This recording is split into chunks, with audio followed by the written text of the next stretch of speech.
So, mayroon daw pong malaking sekreto, no, ni PRRD ngayon, mga sangkay, ang nabisto at kumakalat daw po ito sa social media. Pag-usapan po natin kung ano ito, mga sangkay, at ano nga ba ang katotohanan tungkol dito.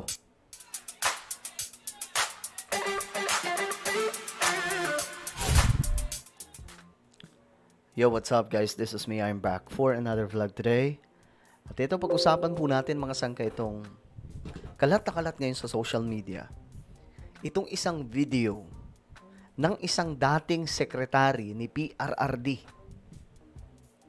na ngayon, mga sangkay, binabalikan ng netizens at may mga nagsasabi ng isang malalim na sekreto daw. Well, ako, mga sangkay, na-witness ko naman yung Duterte administration. So, pwede po ako magsalita tungkol dyan dahil medyo may alam naman po tayo, mga sangkay, tungkol doon. So, pag-usapan po natin yan. Anyway, bago tayo magtuloy-tuloy, sa mga hindi pa po dyan nakakapag-subscribe, tayo po ay 1.58 million subscribers na. Paangat po tayo ng paangat, kaya naman ano pang hinihintay nyo? Makikita nyo po yung subscribe button sa baba ng video na to. I-click nyo lamang po yung subscribe ngayon din, tapos i-click nyo yung bell, at i-click nyo po yung all. Sa mga nanonood po sa Facebook, i-follow nyo po yung ating Facebook page. Alright, so shoutout po sa lahat ng mga solid sangkay ngayon. Ang sinisising dahilan, mga sangkay, ng malaking pagbaha doon sa Cebu ay ito. Mga sangkay, itong pagmimina doon. Ngayon, ito daw yung reason kung bakit bumaha ng husto. Subalit, ano nga ba talaga ang katotohanan tungkol po dito? Well, mga sangkay, talaga nga bang ang minahan na ito ang dahilan kung bakit mabilis na rumagasa ang tubig ng ganung kalalang volume? Isipin nyo, sabi po ng mga testimonya ng mga nakatira doon sa Cebu, wala pa raw pong 5 minutes, umangat na po yung tubig ng ganung kalala. Ibig sabihin, ganun siya kabilis na rumagasa. Ngayon, mga sangkay, eto na. Kumakalat ang video ngayon ni dating sekretary late Gina Lopez. Ito pa kasi ipumanaw na, mga sangkay. Wala na po siya ngayon. So, makabilang buhay na. Sabi dito, former DNR Secretary Gina Lopez, sinibak ni President Duterte sa pwesto dahil sa paglaban sa mining. Yung totoo niyan, mga sangkay, itong si Gina Lopez, talagang ano to,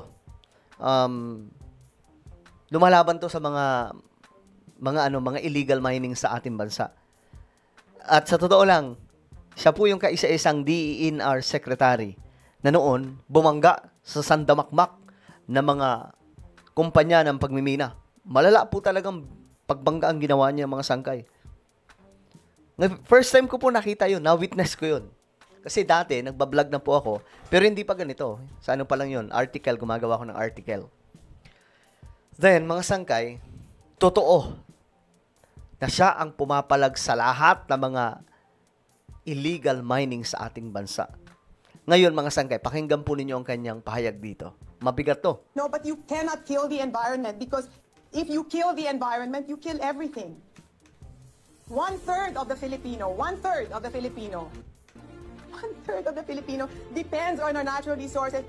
Sino ang nagdudusa pag winawasak yung kalikasan? Sino? Yung mahihirap. Ganyan po siya kadeterminado, ganyan po siya ka-passionate sa kanyang trabaho. Kaya nung siya po ay naupo bilang isang DNR secretary, Diyos mio marimar, sinasabi ko sa inyo, babae po siya pero saludong-saludo ako at the time. Napapansin nyo yung kanyang message? Mabigat.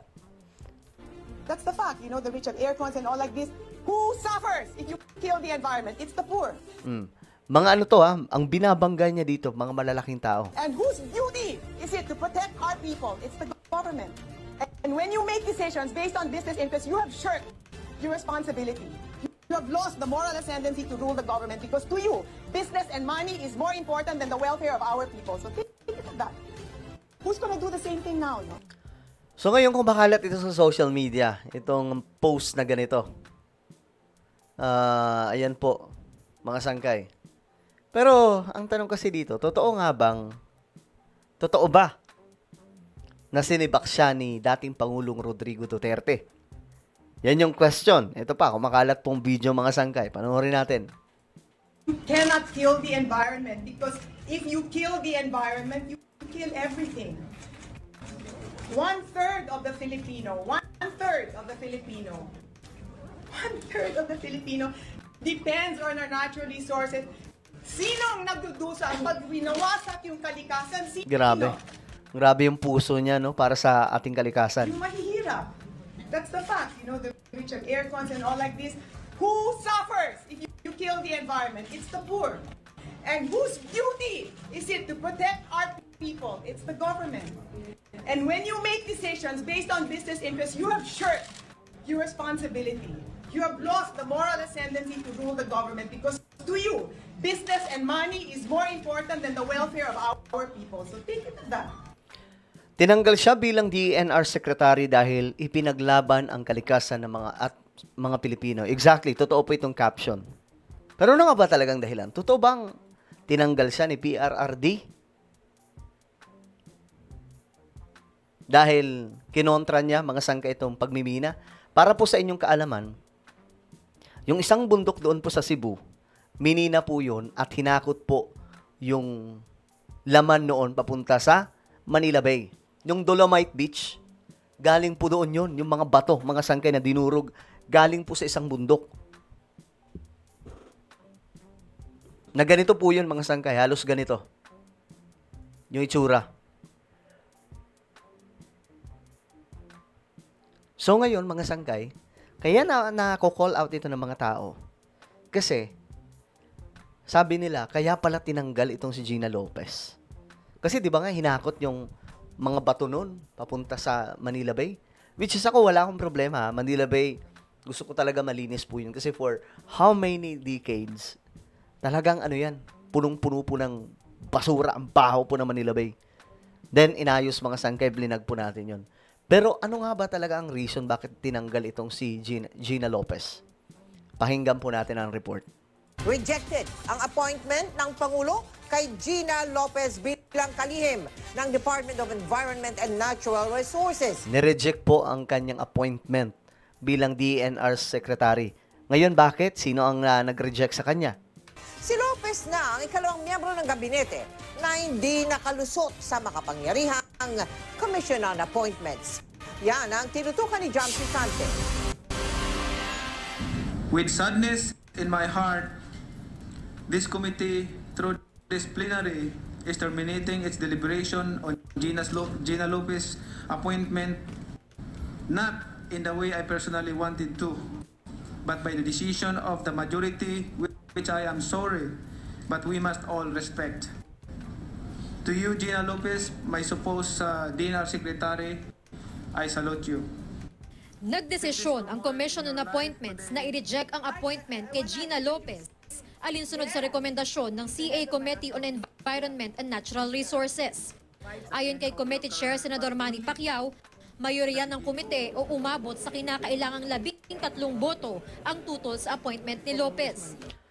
Sa madaling sabi, ang nagtanggal sa kanya, itong mga senador. Nung time na yon, yan, 8 years ago, 8 taon ang nakalipas, tinanggal po si Gina Lopez ng mga senador. She's no longer secretary ngayon, unfortunately. From the moment we banged the gavel. Walang isa na publikong listahan ng mga bumoto pabor o laban sa kumpirmasyon ni Gina Lopez. Secret balloting kasi ang ginawa ng CA Environment Committee. Bagay na pinahihintulutan daw sa CA rules upang maiwasan ang pressure sa pagboto ng mga miyembro. Guys, ngayon mga sangka, yung opinion ko dyan, bakit nga ba pinag-initan si Gina Lopez at the time? Ako sarili kong opinion, ganito kalala ang sindikato sa loob ng gobyerno. Yung binangga ni BBM ngayon, ganyan kalala.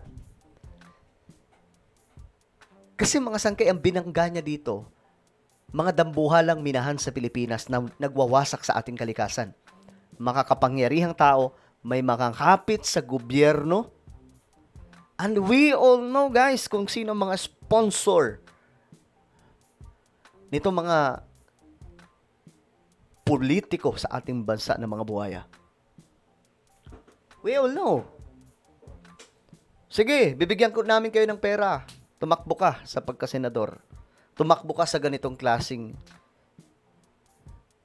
Pero, once na ikaw maupo, proteksyonan mo ang aming mga negosyo. Kaya, ito mga sangkay, si Gina Lopez, nagulat ako nun kasi sobrang lungkot ko.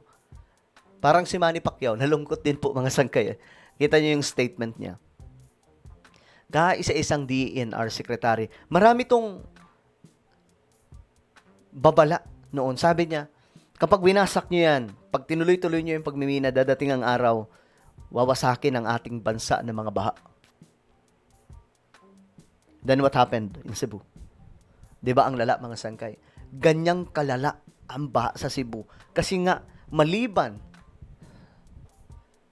sa maraming ghost projects mula po sa 26 billion fund ng flood control, yung bundok po ng Cebu, winasak ng mga minahan. So, ang nangyari, sa ganong klaseng pagbuhos ng ulan, ang tubig mula po sa kabundukan mabilis na rumagasa papunta sa kapatagan. At marami po ang mga buhay na nalagas. Yan ang nakakalungkot mga sangkay. So ito, sa madaling sabi, hindi po si PRRD ang nagtanggal ng direkta. Ang nagtanggal neto, ito pong mga senador. Ganyan kabasura ang Senado. Sa madaling sabi. Kita niyo mga sangkay, ang nangyari? Bumalik sa akin yung lungkot eh. Wala na po ito. Si late Gina Lopez ay pumanaw na po, matagal na po mga sangkay.